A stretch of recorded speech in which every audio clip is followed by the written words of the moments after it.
the young, and the restless spoilers. Welcome back to our channel, fellow Genoa City gossips. Today is a beautiful day to dive deep into the absolute madness that our favorite soap has just thrown at us. So grab your coffee, your tea, or maybe something a little stronger, because we have a lot to unpack, and we need to talk about it right now. I cannot believe they actually did that. I am literally sitting here in the dark, staring at my screen after watching the June 2nd episode, and my jaw is still permanently attached to the floor. Are you kidding me right now? I mean, I have seen a lot of wild things on the show, but this takes the cake. Matt Clark has amnesia? And not just your standard run-of-the-mill soap opera amnesia where someone forgets their name for a week and wanders around town looking confused. No, this is the kind of amnesia where he suddenly wakes up, remembers all the sick, twisted, horrible things he has done, and is suddenly horrified by himself. I'm sorry, but what on earth is happening in the writer's room? We have been watching this man terrorize the Newman family for months, and now we are supposed to believe he is just a sad, remorseful puppy dog who feels bad about his dark past. I am losing my mind over this. Because let's just rewind for a second. Let's really think back to April and May. Remember Vegas? Remember that abandoned gas station garage? Yeah, I sure do.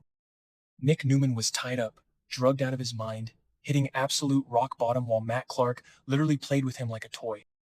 Sharon and Noah were trapped there, forced to watch Nick suffer in the most brutal, agonizing way imaginable. Adam was making these cold, calculated, desperate moves just to keep his brother breathing. Matt was an absolute monster. He was the devil incarnate. He was pulling the strings, setting up explosions, and laughing while the Newmans fought for their literal survival. And now? Now he's crying tears of regret because his memory came back and he doesn't like the guy he used to be? Make it make sense. So, I went digging, because I needed answers. I couldn't just sit with this absolute whiplash without knowing why the show was doing this to us. And then I read the Soap Opera Digest interview with head writer Josh Griffith. And honestly, it all clicked, but it also made me so incredibly frustrated. Griffith flat out admitted that the only reason they are doing this amnesia and redemption storyline is because they want to keep Roger Howarth on the show. Like, I get it. I really do. Roger Howarth is a soap legend. He is ridiculously talented. But changing the entire fundamental nature of a character just to keep an actor around? I don't know how I feel about that. Griffith said that Matt was too evil, and if he stayed that evil, his shelf life on the show would be super limited. Which is true. You can't have a guy running around blowing up gas stations and drugging legacy characters forever without him eventually ending up in a body bag or a maximum security prison. Wait, I'm getting ahead of myself. Let's talk about Roger for a second. Because Griffith is right about one thing. If anyone can pull off this impossible, ridiculous redemption arc, it is Roger Howarth. I've been watching soap since 2015, but I know my history, and we all remember what he did on General Hospital. The man knows how to take a deeply flawed, incredibly dark character and somehow make you root for him against your own better judgment. He has this undeniable charisma. When he looks at the camera with those tortured eyes, you almost forget that he was just holding your favorite characters hostage. Almost. But this is Matt Clark we are talking about. This isn't just some misunderstood bad boy with a chip on his shoulder. This is a guy with a history of profound, calculated cruelty. And can we talk about the amnesia trope for a minute? I know some people are loving this, but personally, I feel like it is such a massive cop-out. It is the oldest trick in the soap opera playbook. Oh, the character's too evil? Bump him on the head. Erase his memory. Let him wake up with a clean slate. It feels cheap, especially after the immense trauma he just inflicted on Nick, Sharon, and Noah. How are they supposed to react to this? Are we going to get scenes where Sharon, who has survived so much trauma already, has to look at her tormentor and feel pity for him because he's crying about how bad he feels? I will actually throw my remote at the television if they make Sharon comfort Matt Clark. I swear I will. Sharon has been through enough without having to play therapist to the man who nearly destroyed her family in a Vegas garage. Okay, back to the point. I am mad, but I am also intrigued. I hate that I am intrigued. I am contradicting myself right now because I am just so emotional and figuring out my thoughts as I type this. Because part of me is furious that Matt is getting a pass, but another part of me is absolutely fascinated by the acting masterclass Roger Howarth is about to deliver. Seeing Matt Clark genuinely horrified by his own reflection is a wild concept. Imagine waking up, having all these memories flood back into your brain, and realizing you are the villain of the story. Realizing you are a monster. That psychological torment is actually brilliant if they write it correctly. If Matt truly hates himself, if he is disgusted by the violence and the pain he caused, that is a meaty storyline. But the Newmans are not going to buy this. Victor Newman is going to laugh right in his face. Can you imagine Victor hearing that Matt Clark has amnesia and is suddenly a good boy who wants to make amends? Victor is currently in the middle of a ruthless, hostile takeover of Phyllis's company. He is using AI to frame her. Victor is acting like a villain himself right now, so he is not going to have an ounce of sympathy for Matt. Victor will probably try to have him locked up in a psych ward or thrown out of a helicopter. And what about Nick? Nick was pushed to the absolute brink in Vegas.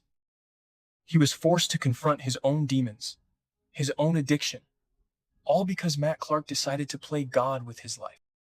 Nick is not going to forgive and forget just because Matt had a memory wipe and a sudden crisis of conscience. Nick is going to want blood. And Adam? Oh my gosh. Adam is going to lose his mind. Adam is going to see right through this. Or at least he will think he does. Adam knows what it is like to be the town pariah. Adam knows what it is like to try and redeem yourself when everyone hates you. But even Adam might draw the line at Matt Clark. Adam had to make those cold, strategic moves just to keep Nick alive. He had to play Matt's twisted games. Now Matt wants to sing Kumbaya and make friendship bracelets. Adam is going to be the first one to call his bluff, even if it isn't a bluff.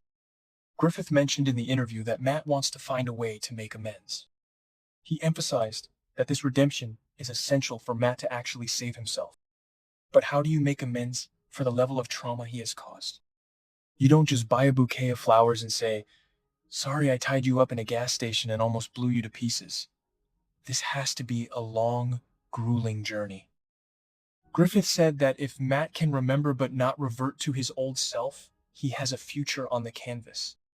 So basically, we are stuck with Matt Clark. He's going to be wandering around Genoa City, probably getting a job at Crimson Lights or trying to befriend the people he tortured. It is going to be so awkward and so dramatic, and I am honestly going to watch every single second of it. Remember when they tried this with other villains? Remember when they tried to redeem every bad guy who ever walked into town? Yeah, didn't always work then either. But sometimes it does. Look at Michael Baldwin. He did terrible things back in the day, and now he is the town's beloved lawyer and Lauren's devoted husband. So maybe there is a precedent for this. Maybe Matt Clark can become the next Michael Baldwin. But Michael didn't torture the core Newman family in a Vegas garage just a few weeks ago. The wound is too fresh. The ink isn't even dry on the police reports. Let's talk about that specific scene on June 2. When the memories hit him, the way the camera zoomed in on his face, the subtle shift in his eyes. You could literally see the exact moment the monster woke up inside his head, but instead of smiling that creepy, evil smile, he looked like he was going to be sick. He looked broken. I have to give credit where credit is due. The acting was phenomenal. I was sitting on my couch screaming at the TV, "Don't you dare make me feel sorry for him."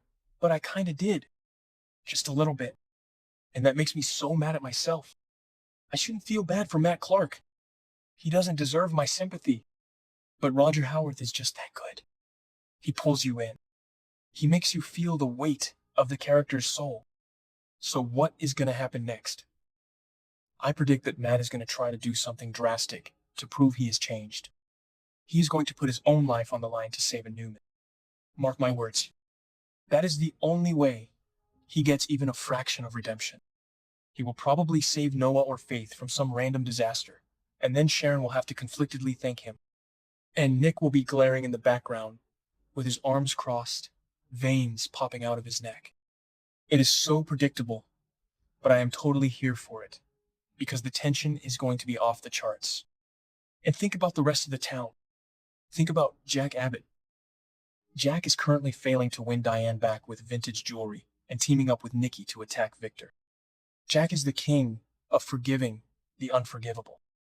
I mean, he forgave Diane for faking her death and ruining lives. Is Jack going to be the one guy in town who gives Matt a second chance? Can you imagine the Abbott family dinner when Jack announces he hired Matt Clark at Jabot? Kyle would absolutely lose his mind. Kyle is already dealing with Patty Williams provoking him from afar. Imagine adding a redeemed Matt Clark to the mix. Genoa City is not big enough for all this crazy. And what about romantic pairings? Because you know they are going to pair him up with someone eventually. Are they going to make him a romantic lead next? Is he going to start dating someone in town? Oh my gosh, please do not pair him with Victoria. She's already ruthless enough right now, hunting for dirt on Phyllis. Actually, wait, Phyllis and Matt? That would be a toxic disaster class, and I might actually love it. Phyllis is losing everything to Victor right now. She is backed into a corner. What if she teams up with the town's newly remorseful bad boy to get revenge on Victor? The chaos would be glorious. I just needed to get this out of my system. I have been watching for years, and this is simultaneously the most frustrating and the most compelling pivot they have done with a villain in recent memory. I know some of you are probably thrilled that Roger is staying, and I am too, but the whiplash is real. We just survived the Vegas hostage crisis, and now we are entering the Matt Clark apology tour. I don't know if my heart can take this much emotional manipulation from the writers. Are we really supposed to just forget the absolute terror he inflicted? Are we supposed to just accept that a little bump on the head and some tears wash away the sins of the past? I guess we are. Because that's soap operas for you. I am going to keep watching, obviously. I am going to complain about it every single day, but I am going to be glued to my screen. I want to see how Roger Howarth plays this. I want to see the exact moment Victor Newman realizes Matt is trying to be a saint. I want to see the fireworks. But I am not letting Matt Clark off the hook easily. He has a long, long way to go before he earns any kind of forgiveness from me, and definitely from the Newmans. What do you guys think?